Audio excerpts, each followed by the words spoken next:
तो आज जिस कहानी में हम गोता लगाने वाले हैं, उसकी शुरुआत होती है सपनों के शहर मुंबई से। यहीं पर हैं साहिल और नताशा अपनी एक छोटी सी प्यार भरी दुनिया में। लेकिन कहानी की शुरुआत में ही ये साफ हो जाता है कि उनकी जिंदगी हमेशा के लिए बदलने वाली थी। कहानी की शुरुआत ही देखिए कैसी है। यह हमें सीधे 7 दिन आगे ले जाती है, एक भयानक हादसे के ठीक बाद। एक ऐसी घटना जिसने इन किरदारों की दुनिया को पूरी तरह से उलट-पुलट कर रख दिया था। अस्पताल के बाहर खड़ा साहिल बस ये एक लाइन बोलता है, और ऐसी एक लाइन में आप जानते हैं पूरी कहानी का दर्द सिमट आता है। उसकी बेबसी, उसका दुख, नताशा के लिए उसका बेइंतहा प्यार, सब कुछ। देखिए, यहाँ पर खौफ सिर्फ किसी डरावनी चीज का नहीं है। असली डर तो एक इंसान की लाचारी का है। पिछले 7 दिनों से नताशा की हालत बस एक जिंदा लाश की तरह है। उसकी आंखों में वही डर, वही खौफ हमेशा के लिए कैद हो गया है, और वो कुछ कह भी नहीं सकती। और साहिल, उसकी हालत देखिए। उसने तो अपनी पूरी दुनिया ही जैसे उस आईसीयू के दरवाजे तक समेट ली है। नताशा के पता से छिपता फिर रहा है, हफ्ते भर से ढंग से कुछ खाया नहीं, नौकरी की तो जैसे उसे कोई सुध ही नहीं है।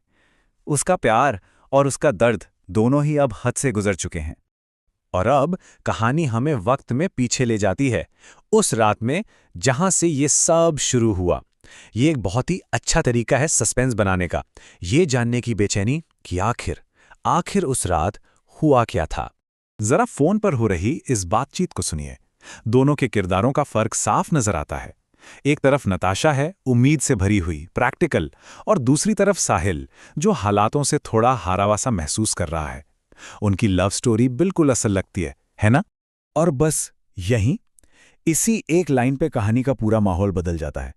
एक प्यारी सी रोमांटिक बातचीत के बीच अचानक आया ये डर कहानी को रोमांस से सीधा हॉरर में धकेल देता है।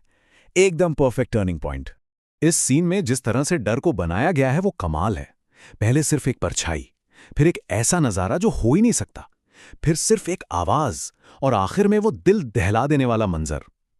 ये जो डर धीरे धीरे एक एक करके बढ़ता है ना, यही तो रूह कंपा देता है। फ्लैशबैक खत्म होता है और कहानी वापस आज में यानी प्रेजेंट में आ जाती है। और यहीं पर एंट्री होती है एक बहुत ही अजीब और रहस्यमयी किरदार की। एक ऐसा किरदार जो कहानी को एक बिल्कुल नई दिशा देने वाला है। वक्त और जगह पर गौर कीजिए। आधी रात का वक्त, एक सुनसान अस्पताल का कैंपस। ये माहौल ही ऐसा है जहां रहस्य, डर और एक अजीब सी उम्मीद तीनों एक साथ पनपते हैं। ये वो लाइन है जो एक मसीहा बोलता है, एक ऐसे वक्त पर जब हमारा हीरो यानी साहिल पूरी तरह से टूट चुका है। एक अनजान शक्ति आकर उसे सब कुछ ठीक करने का वादा करती है, और यही साहिल की आखिरी उम्मीद बन जाती है। और नाम सुनिए, चुडाला। ये नाम ही अपने आप में एक इशारा है, एक खतरे की घंटी।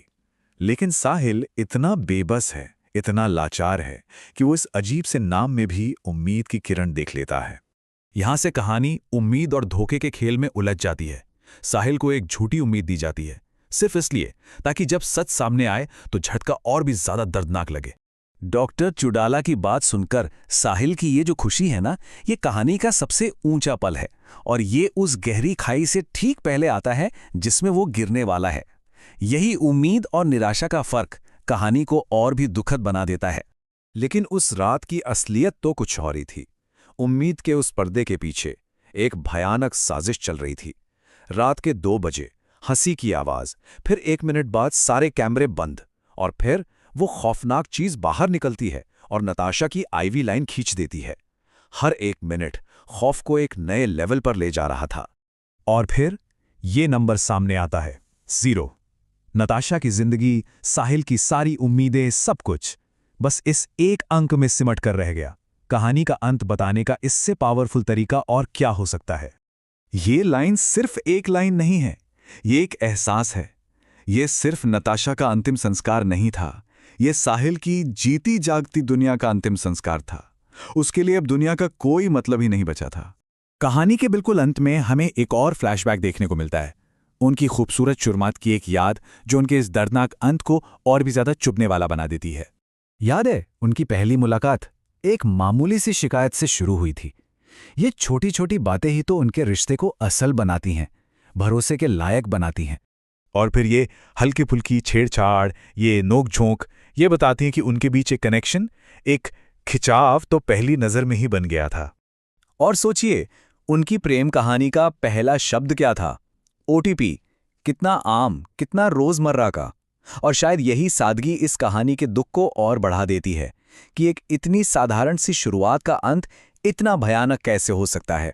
तो इस पूरी कहानी के बाद सवाल बस एक ही बचता है, इस प्यार, उम्मीद और धोखे के खेल में असली शिकार कौन था? क्या वो नताशा थी जिसकी जान चली गई, या फिर वो साहिल जो जिंदा रहकर भी शायद सब कुछ हार गया? कहानी हमें इसी सवाल के साथ छोड़ जाती है कि सबसे बड़ा खौफ क्या है, मौत या अपने प्यार को खोकर जीने का दर्द।